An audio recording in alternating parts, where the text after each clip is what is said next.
ඔව් අද අපි කතා කරන්න යන්නේ පද්ධතියට පීඩනය සහ වේගය සපයන උපකරණය පොම්පය ගැනයි. අපි පළවෙනි පාඩමෙන් කරේ මූලික හැඳින්වීම. එහිදී අපි නිර්වචනය කොටස් තුනකට කැඩුවා. ඒ පළවෙනි එක තමයි ද්‍රවයක් පීඩනයට ලක් කර ගැනීම. ඒ වගේම දෙවෙනි එක උනේ එය හසුරුවා ගැනීම. තුන්වෙනි එක උනේ අදාළ ක්‍රියාව සිදු කිරීම. ඉතින් ඒකේ පළවෙනි කොටස තමයි ද්‍රවයක් පීඩනයට ලක් කර ගැනීම. ඉතින් ද්‍රවයක් පීඩනයට ලක් කරගන්න උපකරණය තමයි පොම්පය. ඉතින් පොම්පය කියලා හඳුන්වන්නේ උපකරණයට. ක්‍රියාවලිය කියන්නේ පම්ප් කරනවා කියලා.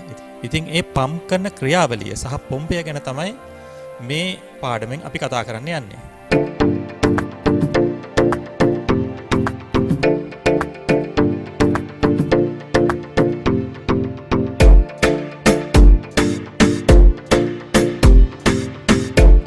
ඉතින් පොම්පය ගැන කතා කරද්දී දැනගන්න ඕන විශේෂම කාරණාවක් තියෙනවා.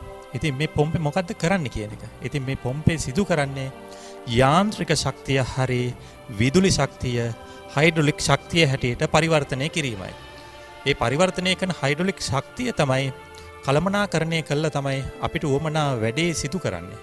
අපි පොම්ප සහ පොම්ප කිරීමේ ක්‍රියාවලිය ඉගෙන ගනිද්දී අපිට ඉගෙන ගන්න වෙන ප්‍රධාන කාරණා දෙකක් තියෙනවා. ඒකෙන් පළවෙනි එක තමයි පොම්පයකින් කොහොමද පීඩනයක් හටගන්නේ කියන කාරණා. ඒ වගේම තමයි ඇයි පොම්පෙන් පීඩනය හට නොගන්නේ කියන කාරණා. ඒ දෙක ඉගෙන ගත්තට පස්සේ පුළුවන් මේ පොම්පය ගැන සම්පූර්ණම දේ ඉගෙන ගන්න. ඒ වගේම අපිට පොම්පයක් වැඩ කරන්නේ කොහොමද කියලා කියනවනම් සරලවම කියන්න තියෙන්නේ ද්‍රවයක් ඇදලා ගැනීම සහ ද්‍රවයක් තල්ලු කිරීම කියන කන්සෙප්ට් දෙක තමයි පොම්පයකින් සිදු කරන්නේ. පොම්ප කියන මාතෘකාව ගැන කතා කරොත් මේ කිව්වේ පොම්පයක මූලික සිද්ධාන්තය. ඒ වගේම තමයි අපි කතා කරනවා නම් පොම්ප වර්ග මූලිකම භාවිතා වෙන්නේ ජියර් පොම්ප, වේන් පොම්ප සහ පිස්ටන් පොම්ප. ඒ වගේම ඒ පිස්ටන් පොම්ප, වේන් පොම්ප, ජියර් පොම්ප භාවිතා කරන්නේ මොන වගේ තැන්වලටද? ඒවයි තියෙන වාසි අවාසි. ඒව ගැනත් අපි කතා කරමු. අපි එහෙනම් බලමු මුලින් උගන්වපු පාඩමේ ඉගෙන ගත්තපු ටූල්ස් වලින් මේ පොම්පේ ක්‍රියාකාරීත්වය පෙන්눔 කරන ආකාරයට කොහොමද මේ සිම්බල් එක නිර්මාණය කරන්න කියලා. මේ තියෙන්නේ වෙන්කර දැක්වීම. වෙන්කර දැක්වීමක ඇතුළත පෙන්වන්නේ යම්කිසි අවස්ථාවක් හෝ සිදුවීමක්. පිටතින් දක්වනවා ඒ සිදුවීම හරි අවස්ථාව හරි වැඩ කරන ආකාරය. මේ තියෙන්නේ ඊහිසක්. ඊහිසකින් නිරූපණය කරන්නේ එම දිශාවටම ගමන් කරනවා කියන අර්ථය. එම දිශාවටම ගමන් කරන්නේ වේගය සහ පීඩනය. වෙන්කර දැක්වීමයි ඊහිසයි භාවිතා කරලා පොම්පයක් නිරූපණය කරන සිම්බල් එක නිර්මාණය වෙන්නේ මේ විදියට. වෙන්කර දැක්වීම ඇතුළත ඊහිසින් වේගයත් පීඩනයත් එම දිශාවටම ගමන් කරනවා කියන අර්ථය සනිටුහන් කරන්න තමයි මේ විදියට අපි මේ සිම්බල් එක නිර්මාණය කරලා තියෙන්නේ. අපි නිර්මාණය කරපු පොම්පේ සිම්බල් එකට දෙපසින්ම ප්‍රධාන මාර්ග දෙකක් සම්බන්ධ කරලා තියෙනවා. මේ පෙන්눔 කරන්නේ ප්‍රධාන මාර්ගය. මේ තියෙන වෙන්කර දැක්වීම, මේ පෙන්눔 කරන්නේ ඊහිස සහිත කොටස. මේ තියෙන්නේ භාජනයක් හා යම්කිසි දෙයක් පිරවිය හැකි දෙයක්. දැන් ඔබට දැක බලා ගන්න පුළුවන් සිම්බල් එකකින් පොම්පේ ක්‍රියාකාරීත්වය. අපි බලමු පොම්පයත් එක්ක සම්බන්ධ තවත් උපකරණ දෙකක් සිම්බල් නිර්මාණය කරන ආකාරය. ඔබට බලා ගන්න පුළුවන් ප්‍රධාන මාර්ගයට සම්බන්ධ වෙන්කර දැක්වීමක් ඇතුළත ඊතලයකින් දක්වලා තියෙන්නේ පීඩනමානය. ඒ ඊතලෙන් ඒ පීඩනමානයේ පාඨාංක පෙන්눔 කරනවා. ෆිල්ටරයේ සංකේතය නිරූපණය වෙන්නේ වෙන්කර දැක්වීමක් දෙපස. ප්‍රධාන මාර්ගයක්ද ෆිල්ටරයේ සංකේතය ඇතුළත කඩඉරකින් නිරූපණය කරලා තියෙන්නේ පෙරී යන අදහස. අපි පොම්ප වර්ගීකරණයකට ලක් කරනවා variable displacement සහ fixed displacement කියලා. එහිදී variable displacement pump කියලා කියන්නේ පොම්පයක ඔයිල් ගලාගෙන යෑමේ වේගය පාලනය කරන්න පුළුවන් පොම්පය විසින්. ෆික්ස්ඩ් ඩිස්ප්ලේස්මන්ට් කියලා කියන්නේ එහෙම පාලනය කරන්න බැරි ඒවා. ඉතින් variable displacement pump වල ඒ කියන්නේ පොම්පේ ගලාගෙන යෑම පාලනය කිරීම.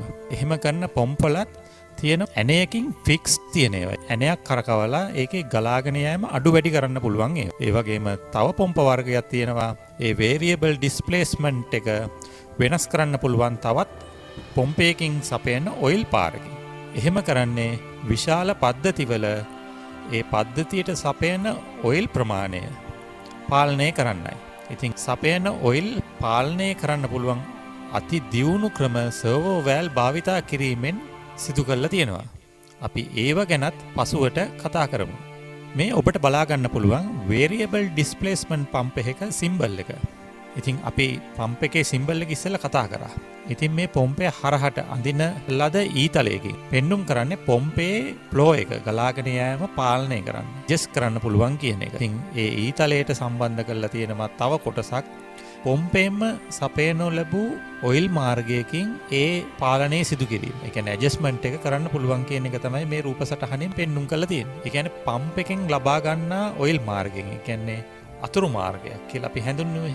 ඒ වගේ පයිලට් ලයින් එකකින් තමයි මේ variable displacement pump එකේ vary එක ඇඩ්ජස්ට් කරන්නේ. එහෙනම් ඔබට පැහැදිලි වෙනවා ඇති මේ සිම්බල් එකත් ක්‍රියා කරන ආකාරය. තව අපි පොම්ප ගැන කතා කරොත් පොම්ප වර්ග තියෙනවා. piston pump, gear pump, vane pump, ඒ වගේම rotary pump කියලා නොයෙකුත් පම්ප වර්ග නම් තියෙනවා. ඒ වුණාට අපි භාවිතා කරන්නේ වැඩිපුරම වේන් පම්ප සහ ජියර් පම්ප, පිස්ටන් පම්ප කියන ඒවා. ඉතින් පිස්ටන් පම්ප ගත්තමත් තියෙනවා රේඩියල් පිස්ටන් සහ ඇක්සියල් පිස්ටන් කියලා ප්‍රභේද කළා. අපි පොම්පයක ක්‍රියාකාරීත්වය ගැන කතා කරොත් අපි වේන් පම්ප එකක් ගමුකෝ. ඒ වේන් පම්ප එකේ කරකැවෙන කොටසට සම්බන්ධ කරලා තියෙන වටේට වේන් පතුරු. ඒ වේන් පතුරු එහා මෙහා යන්න පුළුවන්. ඉතින් ඒ කරකැවෙන වේගෙට ඒ කියන්නේ කේන්ද්‍රා ප්‍රසාරී බලය නිසා ඒ වේන් පතුරු එළියට වීසි වෙලා යනවා. ඉතින් ඒ එළියට වීසි වෙලා යද්දී ඒක වටේට තියෙන කෑම් ප්ලේට් එක කියලා ඕවල් හැඩති ප්ලේට් එක. ඒ ප්ලේට් එකේ වැදිලා තමයි ඒ වේන්ස් ගමන් කරන්නේ. වටේට වේම්ස් ඒ විදිහට මේ කරකැවෙන කොටසේ ඒ වේන්ස් වල ඉඩ ඒ ඕවල් හැටති කෑම් ප්ලේට් එකේ පිහිටන ආකාරයට කුඩා ආකාරයේ සිට විශාල ආකාරයට පිහිටනවා. ඉතින් ඒ ඔයිල් ඇදලා ගන්න මාර්ගයෙන් පැමිණෙන ඔයිල් ඒ වේන් පතුරු දෙකක් අතරට පැමිණුණාට පස්සේ ඒ ඔයිල් තල්ලු කරමින් ගොස් පිටවෙන මාර්ගයෙන් පීඩනයට ලක් කර ගනිමින් ඔයිල් පිට වෙලා යනවා. ජියර් පම්ප් එකක් ගත්තට පස්සේ ජියර් පම්ප් එකේ ජියර් වීල් දෙකකින් සමන්විතයි. ඉතින් ඒ හවුසින් එක ඇතුලේ සම්බන්ධ කරලා තියෙන ජියර් වීල් කරකැවීමේදී ඒ ජියර් වීල් අතරට ඔයිල් ලබාගෙන ඒ කරකැවීමෙන් ඔයිල් තල්ලු කරගෙන ගිහිල්ලා පිට වෙන මාර්ගයෙන් ඔයිල් පීඩනයට ලක් කර ගනිමින් පිට වෙලා යනවා. පිස්ටන් පොම්පයක පීඩනයට ලක් කර ගන්නා සිද්ධාන්තය ගැන කතා කරොත් අපි පැහැදිලි කිරීම සඳහා පමණක් කියනවා නම් පොම්පයක් කරකැවෙද්දී ඒ පිස්ටන් ක්‍රියා කරනවා. ඒ ක්‍රියා කරන්නේ පිස්ටන් එක ඉදිරියට සහ පසුපසට ගමන් කිරීම. පසුපසට ගමන් කිරීමේදී වෑල් ඇරෙමින් ඒ පිස්ටන් එකට ඔයිල් පිරෙනවා.